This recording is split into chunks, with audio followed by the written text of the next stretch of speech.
अस्सलाम वालेकुम। आज का हमारा टॉपिक है 7.2 मतलब element number 7 chemical and biological agents का element 2 assessment of health risk. इसके अंदर हम डिस्कस करेंगे कि हेल्थ रिस्क की कैसे असेसमेंट की जा सकती है। फॉर एग्जाम्पल पहली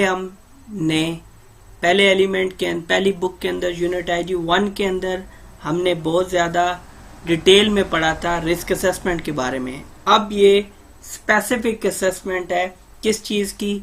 हेल्थ रिस्क की, कि हेल्थ रिस्क से रिलेटेड कैसे हम असेसमेंट परफॉर्म करेंगे। सबसे पहले जो चीज़ आपने डिस्कस करनी है वो ये ग्रुप एक्सरसाइज और यही टॉपिक आगे हमारा डिस्कस होगा। How can a chemical and और biological organism enter in the body, के मतलब कोई भी केमिकल या बायोलॉजिकल ऑर्गेनिज्म हमारी बॉडी में दाखिल कैसे होता है। Which is the highest risk route of entry and why, और इनमें से कौन सा हाइएस्ट रिस्क रूट है हमारे जिस्म में किसी भी केमिकल या बायोलॉजिकल ऑर्गेनिज्म के दाखिल होने का, और वो क्यों है। तो आगे चलते हैं। Routes of entry. Routes of entry ये वही चीज जो वो उसने क्वेश्चन किया कि केमिकल बायोलॉजिकल ऑर्गेनिजम्स हमारी बॉडी में कैसे दाखिल होंगे। तो रूट ऑफ एंट्री में आप देखेंगे सबसे पहले नंबर पे है इनहेलेशन। इनहेलेशन क्या है? कि कोई भी चीज सांस के जरिए, चाहे वो नाक से लिया गया चाहे वो मुंह से लिया गया, सांस के जरिए आपके बॉडी में दाखिल हुआ। इनहेलेबल डस्ट, ऑल पार्टिकल्स, कोई भी आपकी डस्ट है। रिस्पायरेबल डस्ट जो स्मॉलर पार्टिकल्स हैं। उसके बाद इंजेक्शन। इंजेक्शन होता है कि खुराक के साथ, खाने के साथ, किसी खाने की चीज के साथ आपके जिस्म में दाखिल हो गया। कैसे? कि फॉर एग्जांपल एक मैकेनिक काम कर रहा था और काम करने के दौरान उसी जगह पे बैठ के उसने खाना भी खाना शुरू कर दिया, तो उसके हाथों के साथ जो ग्रीस या जो ऑयल है वो सब उसकी फूड के साथ उसके जिस्म में दाखिल हो जाएगा। Absorption through the skin. आपको मालूम है हमारी बॉडी जो है एक पोरस मीडियम है। पोरस मीडियम उसको बोलते हैं जिसमें से, ऐसा मीडियम जिसमें से एयर या लिक्विड जो है वो पास ऑन हो सके। ठीक है, तो हमारी बॉडी जिस तरह पसीना निकालती है इसी तरह इसके ऊपर कोई आपका लिक्विड वगैरह या एयर, कोई भी चीज इसके साथ टकराएगी, इससे इन कांटेक्ट होगी तो ये उसको एब्जॉर्ब करने की भी सलाहियत रखती है। फोर्थ जो मेथड है इनहेलेशन का, जो रूट ऑफ एंट्री है वो है injection through the skin. Injection needle stick, किसी वजह से आपने इंजेक्ट करवाया, कट्स एंड ग्रेजेस की वजह से, और बाइट्स किसी चीज के काटने से। अब रूट ऑफ एंट्री तो हमारे सामने आगे कि 4 हैं, inhalation, injection, absorption and the last one injection. अब इनके अगेंस्ट हमारा डिफेंस मैकेनिज्म क्या है और वो किस तरह से काम करता है। The body has 2 main defence mechanism to combat attack by biological agents and damage by chemical. के 2 मेन डिफेंस सिस्टम है हमारे पास जो इस बायोलॉजिकल और केमिकल एजेंट्स के अटैक से हमें फौरी तौर पर छुटकारा दिलवाते हैं। एक cellular internal defence, cells fight bacteria and other toxins from blood, respiratory and ingestion entry routes। तो इंटरनल में क्या कर रहे हैं कि अंदरूनी तौर पर जो हमें बैक्टीरिया से, टॉक्सिन फ्रॉम ब्लड, रिस्पिरेटरी और इंजेक्शन रूट से जो चीजें दाखिल हो रही हैं उनके अगेंस्ट मुजाहमत करते हैं, उनके अगेंस्ट रेजिस्टेंस करते हैं। Second one superficial external defence, बाहर से बैरूनी, protects against toxins that enter through the skin and contaminants in the nose and throat। अब जो चीजें हमारे नाक से या गले से गई तो उनको यहाँ पे एक्सटर्नली रोकेगा, मतलब उनको अंदर ब्लड में रेस्पिरेटरी तक रेजिस्टेंस की नौबत नहीं आएगी, ये सुपरफिशियल, ये ऊपर से इनको रोक लेगा, दाखिल ही नहीं पूरी तरह से होने देगा। तो ये हमारे पास दो तरह का डिफेंस मैकेनिज्म है, सेल्यूलर और सुपरफिशियल। नेक्स्ट, अब रिस्पिरेटरी डिफेंस क्या है? ये जो हम सांस लेते हैं, सिर्फ सांस लेते नहीं है बल्कि इसमें भी बाकायदा हमारा पूरा डिफेंस सिस्टम जो है वो मौजूद है। पहला स्नीज रिफ्लेक्स, कि हम स्नीजिंग के अमल के दौरान बहुत सारा जो मवाद है, मटेरियल है, वो बाहर फेंक देते हैं। फिल्ट्रेशन इन नेसल कैविटी, नाक में आपने देखा वेस्ट इकट्ठा हो जाता है, जिसकी वजह से क्या होता है कि वो वेस्ट, वो गर्द या वो जो आपका गंद है वो आपका आगे नहीं जाता बल्कि नाक तक ही रुक जाता है। उसके बाद मोकोसिलरी एस्केलेटर है जो उसको बाहर फेंकने में, बाहर थ्रो करने में मदद देता है। मैक्रोफेजिस और फेगोसाइट्स मौजूद हैं। और इसके बाद इन्फ्लेमेटरी रिस्पांस। इन्फ्लेमेटरी रिस्पांस में क्या होता है कि आप खांस वगैरह के, मैक्रोफेजिस भी इसी में मदद देते हैं। आप खांस के या इस तरह स्नीजिंग वगैरह करके जो भी मटेरियल है, ऐसा वेस्ट है जो आपके लिए प्रॉब्लम क्रिएट कर सकता है, जो हमारे सांस लेने के अमल में हमारे लिए दुश्वारी पैदा कर सकता है, हमारे लंग्स के लिए डिजीजेस का सबब बन सकता है, तो ऐसी सूरत में ये रिस्पांस जो है वो हमारे लिए करामत साबित होता है कि जितना भी वेस्ट अगर हमारे रेस्पिरेटरी सिस्टम के थ्रू अंदर दाखिल हो गया है तो यही डिफेंस सिस्टम उसको बाहर निकाल देता है। रेस्पिरेटरी डिफेंसेस के बाद आता है स्किन डिफेंस, कि ये जो हमारी स्किन है ये किस तरह से डिफेंस करती है ऐसे मैकेनिज्म्स, ऐसे एजेंट्स के against. Waterproof barrier comprised of outer layer epidermis, ऊपर की जो लेयर है हमारी स्किन की, और इनर लेयर डर्मिस जो बीच में मौजूद है। इवन ये जो आपके हेयर्स हैं, ये जो ग्रो होते हैं, इसकी नर्व, इसकी भी जो आपकी पूरी जिस जगह से रूट्स हैं वो भी डर्मिस जो लेयर का पार्ट है उसके अंदर मौजूद होंगी।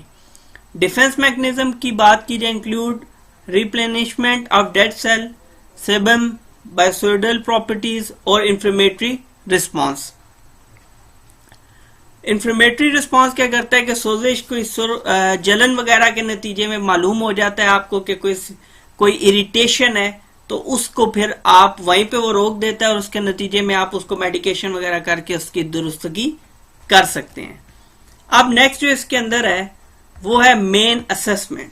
अब असेसमेंट ऑफ रिस्क जो है उसके जनरली वही स्टेजेस हैं।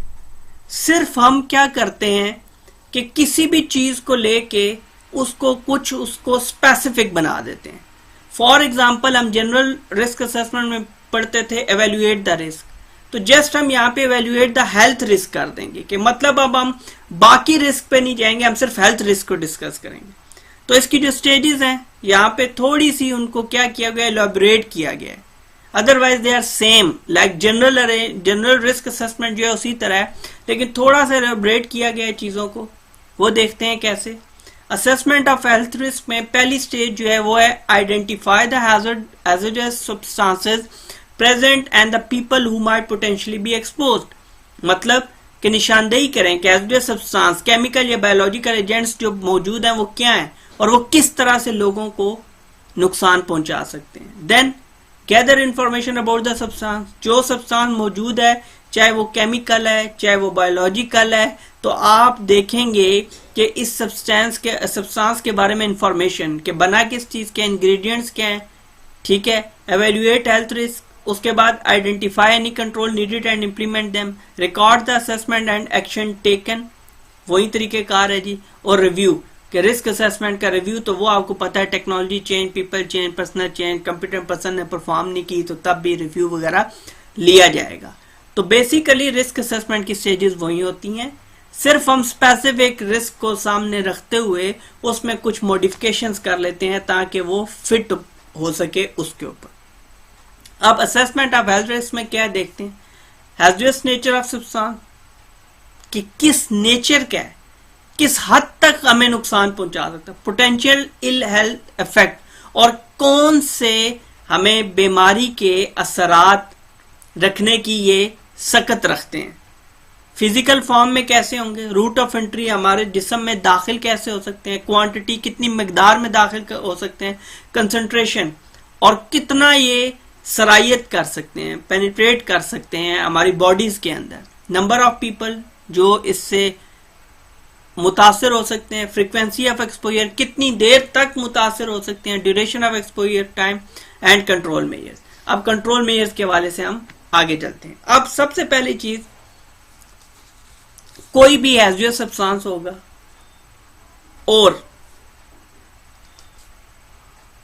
वो खुसूसन अगर केमिकल एजेंट है तो उसके ऊपर प्रोडक्ट लेबल लाजमी होगा। ये स्टैंडर्ड है, ये एक स्टैंडर्ड है, एक लॉ की ऑब्लिगेशन है कि आपने लेबलिंग जरूर करनी है। किसी भी केमिकल या बायोलॉजिकल एजेंट की आपने हर सूरत लेबलिंग जरूर करनी है। अब लेबलिंग में होगा क्या, नेम ऑफ सब्सटेंस मिक्सचर कि सब्सटेंस है क्या या किस चीज का मरकब है, हैज़ियस कंपोनेंट और इसके क्या कंपोनेंट्स हैं, क्या हिस्से हैं, क्या जुज हैं, क्या इंग्रेडिएंट्स हैं जो नुकसानदेह हो सकते हैं, risk phrases indicated danger, precautions क्या होंगी, फिर हमारे पास हम किस तरह से अगर ऐसी हैज़ियस कंडीशन पैदा होती है तो ऐसी सूरत-ए-हाल में हम इस केमिकल को कैसे हैंडल करेंगे, डिटेल्स ऑफ सप्लायर और सप्लायर की डिटेल्स, उसका even mobile phone telephone number वगैरह, ये सब चीजें मेंशन्ड होंगी ताकि पहली बात हमें मालूम हो सके कि इसका मैन्युफैक्चरर कौन है, और दूसरी बात कि अगर हमें मजीद प्रिकॉशंस लेनी है या मजीद इंफॉर्मेशन रिक्वायर्ड है तो हम इस मैन्युफैक्चरर से राब्ता करें, इस सप्लायर से राब्ता करें कि कैसे हम इसको मजीद सेफ प्रिकॉशंस लेके कैसे हम मजीद इससे सेफ हो सकते हैं इसको यूज करते हुए। अब उसके बाद जी गाइडेंस डॉक्यूमेंट्स हैं, यहां पे चंद एक डॉक्यूमेंट्स की बात करूंगा। बेसिकली डॉक्यूमेंट से मुराद यहाँ पे कोई भी ऐसी चीज जो मावन साबित होती है इनकी हैंडलिंग में, तो इसमें कुछ डॉक्यूमेंट्स हैं लेकिन ये कुछ ना कुछ स्टैंडर्ड वेरी करेगा कंट्री डिफरेंस की वजह से, ये वेरी करेगा ऑर्गेनाइजेशन डिफरेंस की वजह से। अब सबसे पहले health and safety executive guidance note है EH40, किस लिए, इसी के लिए search UK legal work place exposure limits well maximum concentration of airborne substances. अब जो ये वर्क प्लेस एक्सपोजर लिमिट है ये देखती है कि एक वर्क प्लेस के अंदर किस हद तक एयरबोर्न जो है वो सब्सटेंसेस मौजूद हैं, कि मतलब हवा के अंदर कितनी कंसंट्रेशन है इन केमिकल सब्सटेंसेस की जिनमें डस्ट वगैरह शामिल है। European union list of indicative limit values, उन्होंने इसको नाम ILV का दे दिया। Sets EU legal limit values for 19 chemical agents, और इन्होंने 19 केमिकल एजेंट्स हैं जो ज्यादा खतरनाक हैं उनके लिए लीगल लिमिट वैल्यू दे दिए कि इस वैल्यू से इस वैल्यू तक अगर ये एयर में होंगे तो इस दौरान आपने काम करना है, और अगर इतने हों इससे बढ़ेंगे तो आपने काम नहीं करना। तो बेसिकली ILV दिया यूरोपियन यूनियन ने। इसी तरह American conference of government industrial hygienist ACGIH threshold limit value, ये क्या दे रही है, थ्रेशोल्ड लिमिट वैल्यू, तो ये TLV दे रही है। तो गाइडलाइंस नॉट लीगल स्टैंडर्ड। अब ये सारी चीजें गाइडलाइंस हैं, आपका जिस पे दिल करता है आप उसको अडॉप्ट कर सकते हैं ऑर्गेनाइजेशन के अंदर और उसके मुताबिक काम परफॉर्म कर सकते हैं, क्योंकि ये कोई स्टैंडर्ड्स नहीं है, ये गाइडलाइंस है, ये गाइडेंस डॉक्यूमेंट है, लेकिन आप किसी एक को जरूर फॉलो करेंगे। ऐसा नहीं है कि स्टैंडर्ड नहीं है तो आप इसको फॉलो ही ना करें, किसी चीज को नहीं, फॉलो आपको करना पड़ेगा, लेकिन आप देख लेंगे कि कौन सा गाइडेंस डॉक्यूमेंट आपको सूट कर रहा है, आप उसी के मुताबिक जो वैल्यूज होंगी वो फिर वेल में हो या ILV में हो या TLV में हो, किसी में भी हो, तो फिर आपने उसके मुताबिक ही हैंडलिंग करनी है इन केमिकल या बायोलॉजिकल एजेंट्स की। बड़ी इंपॉर्टेंट चीज सेफ्टी डाटा शीट्स, जिसको पूरा नाम MSDS है, जिसको मटेरियल सेफ्टी डाटा शीट्स भी बोलते हैं और मैन्युफैक्चरर सेफ्टी डाटा शीट्स भी बोलते हैं। अब इसमें क्या है जी, outline the type of information you would need to know about a domestic weed killer in order to assess the risk। अब वो कह रहे हैं कि आपने इंफॉर्मेशन कलेक्ट करनी है कि डोमेस्टिक वीड किलर है, ठीक है, उसको सुंडी वगैरह इसको कीड़े को मारने के लिए, ठीक है, तो वो जो केमिकल है आपने उसके लिए असेस करना है कि उससे रिस्क क्या है। वो किलर तो है, ठीक है, वो डोमेस्टिक वीड किलर है, वो उसको जो भी कीड़े शीड़े होंगे उनको मारेगा, लेकिन हम असेस कैसे करेंगे कि इस केमिकल के अपने कितने रिस्क हैं, हम कितना बीइंग वर्कर, कोई फार्मर कितना मुतासिर हो सकता है। तो सेफ्टी डाटा शीट्स के अंदर किस तरह की इंफॉर्मेशन होनी चाहिए, पहले तो हमें यह देखना है कि एक सेफ्टी डाटा शीट जो किसी भी केमिकल या बायोलॉजिकल एजेंट के साथ आएगी उसमें किस तरह का डाटा मौजूद होना चाहिए। नंबर 1, आइडेंटिफिकेशन ऑफ सब्सटेंस, कि सब्सटेंस है क्या, एंड सप्लायर, और इसको सप्लाई करने वाला कौन है। Then hazard identification, composition of ingredients, बना किस चीज का हुआ है, फर्स्ट एड मेजर्स क्या लेंगे अगर हमारा इसके साथ इंटरेक्शन हो जाता है, फायर फाइटिंग मेजर, अगर कोई ऐसा केमिकल है जो आपका फायर का सबब बन सकता है, आपका आग का सबब बन सकता है, तो आपने उसको कैसे आग लगने की सूरत में काबू पाना है। Accidental release measure, handling and storage कैसे होगी, exposure control, PPE, personal protective equipment, आपने इस केमिकल को या इस एजेंट को यूज करते हुए कौन कौन सा पीपीई यूज करना है।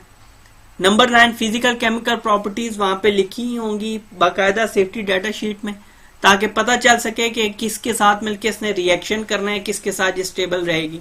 Stability and reactivity, toxicological information, ecological information, मतलब जहरीली कितनी है, इन्वायरमेंट पे क्या असरात होंगे, डिस्पोजल कंसिडरेशन, और अगर यूजेज के बाद ये एक्सपायर हो गई है तो ऐसी सूरत में आपने इसको डिस्पोज कैसे करना है। ट्रांसपोर्ट इंफॉर्मेशन, जब आपने हैंडलिंग करनी है केमिकल्स की, इनको आपने डिलीवर करना है, आपने ट्रेवल करना है इनको लेके, तो फिर आपके पास पूरी ट्रांसपोर्ट इंफॉर्मेशन भी होनी चाहिए। रेगुलेटरी इंफॉर्मेशन, रेगुलेटरी इंफॉर्मेशन में ये होता है कि बहुत सारी आपकी ऐसी चीजें, ऐसे केमिकल्स जो होते हैं उन्हें खुलेआम इस्तेमाल करने की, खुलेआम उनकी सेल परचेज या खुलेआम उनकी मिकदार को बगैर मेजर किए इस्तेमाल करने पर पाबंदी होती है गवर्नमेंट की तरफ से। तो ऐसी सूरत में आप रेगुलेटरी इंफॉर्मेशन देखेंगे कि किस हद तक या किस मिकदार में आप इस्तेमाल कर सकते हैं, और इसके अलावा कोई भी इजाफी इंफॉर्मेशन होगी तो वो इस मटेरियल सेफ्टी डाटा शीट में मैन्युफैक्चरर भेजेगा या सप्लायर भेजेगा।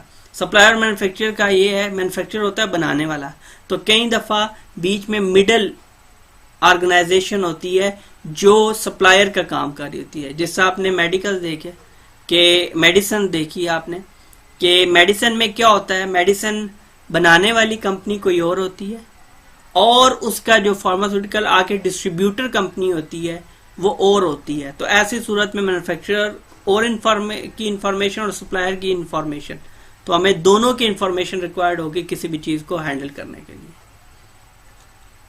लिमिटेशन ऑफ इंफॉर्मेशन, अब इस इंफॉर्मेशन जो इतनी सारी इंफॉर्मेशन है इसके कुछ आप लिमिटेशंस कह लें या डीमेरिट्स हैं कि किस हद पे जाके इनका हमें फायदा नहीं रहेगा। तो पहली बात, information sources provide general information only, understood है जी कि वो अब उसके ऊपर इतनी डिटेल में इंफॉर्मेशन नहीं मिलेगी, तो जनरल इंफॉर्मेशन है, तो स्पेसिफिक हैजर्ड्स का अभी भी इम्कान बाकी है, तो वो हमारे पास इंफॉर्मेशन मुश्किल होगी। Don't consider the specific condition of use, वो नहीं होगा।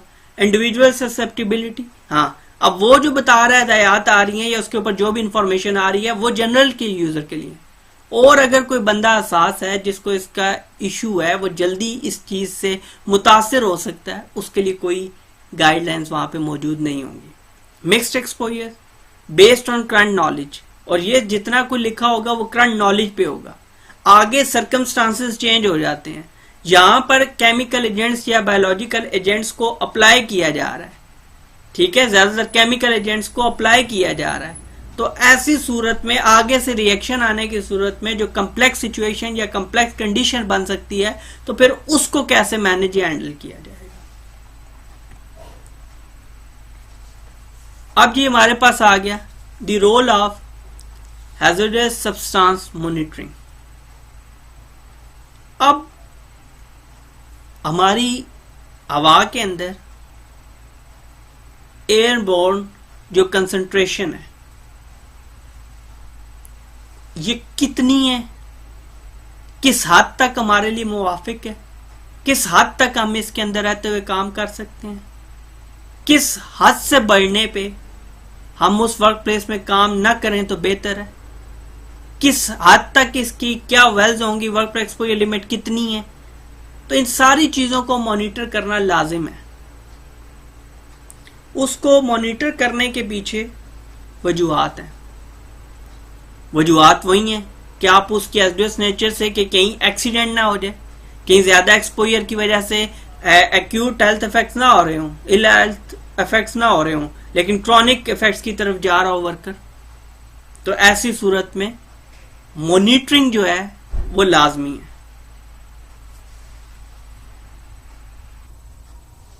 Monitoring personal exposure to hazardous substances is sometimes necessary to quantify the concentration of a substance that a worker is potentially exposed to। जैसा मैंने बयान किया, monitoring का जो purpose है वो ये है कि किसी भी वर्कर को एक्सपोजर क्वांटिफाई करने के लिए कि कितनी क्वांटिटी में वो इनहेल कर रहा है डस्ट को या कोई भी आपका के सब्सटेंस जो कंसंट्रेट कर गया एयर में।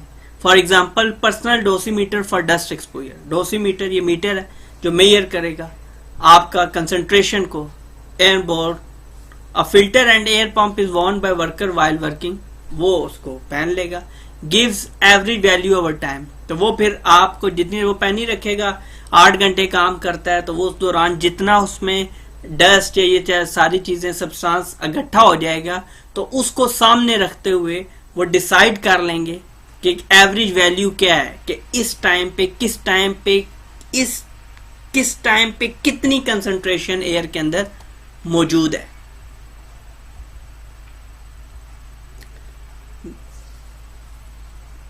फेलियर और deterioration of the controls can result in serious health effect. हाँ, अब अगर ज्यादा वो हो रहा है, सब्सटेंस ज्यादा है, आप मॉनिटर नहीं कर रहे हैं, फेलियर हो गया आपका कंट्रोल में ये काम नहीं कर रहा, आपने एक हाईली नुकसानदेह सब्सटेंस है वो आपकी हवा में कंसंट्रेट कर गए और आपने उसके कंट्रोल में ये प्रॉपर नहीं किए, तो इसकी वजह से सीरियस हेल्थ इफेक्ट्स का सामना करना पड़ेगा। To ensure an OEL is not exceeded. OEL occupational exposure limit है और ये वही है, कोई इसको टेक्निकली आप ये समझ लीजिए कि ऑक्यूपेशनल एक्सपोजर लिमिट मेन चीज है।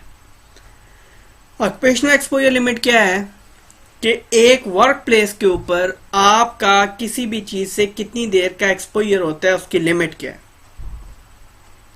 अब उसमें हमारे पास वेल है, उसमें हमारे पास पेल है, उसमें हमारे पास TLV है, ILV है, ये तमाम तर चीजें शामिल हैं। तो हम कोशिश करेंगे कि जो लिमिट वैल्यू मौजूद हैं वो एक्सीड ना हो। To check effectiveness of control measure after any change occur which could affect control, तो आपने effectiveness of control measure देखनी है और ये देखना है कि जो आपने कंट्रोल मेजर अप्लाई किया है इसका कोई इफेक्ट भी है, कोई फायदा भी दे रहा है, कोई तब्दीली आई है एनवायरनमेंट में या कि नहीं। अब G limitations of hazardous substance monitoring, तो लिमिटेशंस को हम कंसीडर करेंगे एज अ डीमेरिट सी। तो अब जब आपने वेटेड एवरेज की बात की या एवरेज लिमिट की बात की, एवरेज टाइम की बात की कि हम उसको उतनी देर पहन के उसके बाद एवरेज निकाल लेंगे, तो वहां पे एक प्रॉब्लम आता है। प्रॉब्लम क्या है जी? प्रॉब्लम है एक्यूरेसी ऑफ रिजल्ट्स। माइट भी पॉसिबल है कि एक दिन कुछ हो रहा है, दूसरे दिन कुछ हो रहा है, एक्टिविटी आप सेम कर रहे हैं, तो इस तरह के प्रॉब्लम्स आ सकते हैं। Variations in personal exposure, habits and practices, मतलब कुछ वर्कर्स के हरकतों सकनात ही ऐसी हैं जिसकी वजह से ज्यादा कंटेमिनेशन हो रही है। उसके बाद एब्सेंस ऑफ अ स्टैंडर्ड, कोई स्टैंडर्ड नहीं है आपका वहां पे, स्टैंडर्ड न होने की वजह से आपको प्रॉब्लम आ सकती है।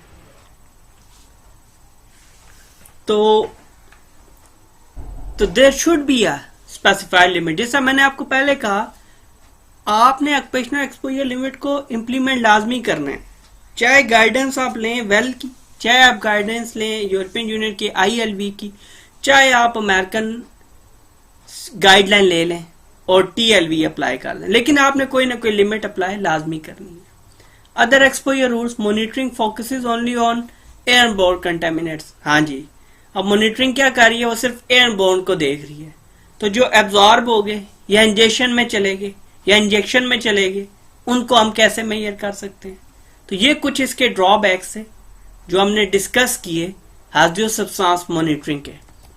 अब आपके लिए आगे आ गई है एक्सरसाइज, जो एज यूजुअल कुछ लोग परफॉर्म करके मेरे साथ शेयर कर रहे हैं रेगुलर बेसिस पे, और हमारा सजेशन और डिस्कशन का एक सिलसिला जारी है। तो ये आपके पास एंड ऑफ सेक्शन 7.2 जो था हमारा, इसके सामने रखते हुए 3 क्वेश्चंस हैं। 3 क्वेश्चंस क्या हैं जो आपने सॉल्व करके वर्ड की फाइल में, PDF की फाइल में ईमेल कर सकते हैं, व्हाट्सएप कर सकते हैं, और उसके ऊपर आप राय ले सकते हैं। Question number 1, what are the 4 main routes of entry chemicals can take into the body, जो हमने इतनी डिटेल में डिस्कस किए। How is the respiratory system defended, defence mechanism क्या है हमारे रेस्पिरेटरी सिस्टम का। What information would you find on a safety data sheet, मतलब मटेरियल सेफ्टी डाटा शीट्स के ऊपर क्या इंफॉर्मेशन होनी चाहिए, या मैन्युफैक्चरर सेफ्टी डाटा शीट के ऊपर क्या इंफॉर्मेशन होनी चाहिए। ये एक्सरसाइज आप सॉल्व करके मेरे साथ शेयर करेंगे। एक बात और, बहुत ज्यादा रिक्वेस्ट आ रही है कि पेपर सॉल्विंग टेक्निक्स या आपकी एग्जाम की जो टेक्निक्स हैं कि हाउ टू सॉल्व क्वेश्चंस, तो उसके ऊपर ये हमारा बहुत जल्द इन लेक्चर्स की रिकॉर्डिंग खत्म होने जा रही है।